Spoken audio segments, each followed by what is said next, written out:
Čaute. Tak dneska takýto šupík, nie je moc veľký, ale poteší.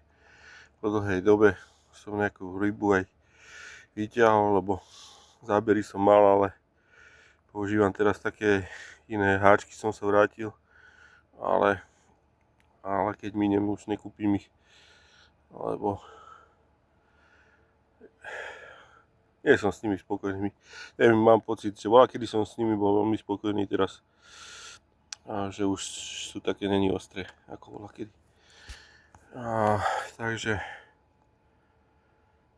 Takže tak, podarila sa táto ryba a zabrala na boilies Ferostary 16 mm, takže zaujímavé, že je to gula na veľké ryby. Ja som použil malú návnadu a proste tento ne veľký, ale proste rýchly záber.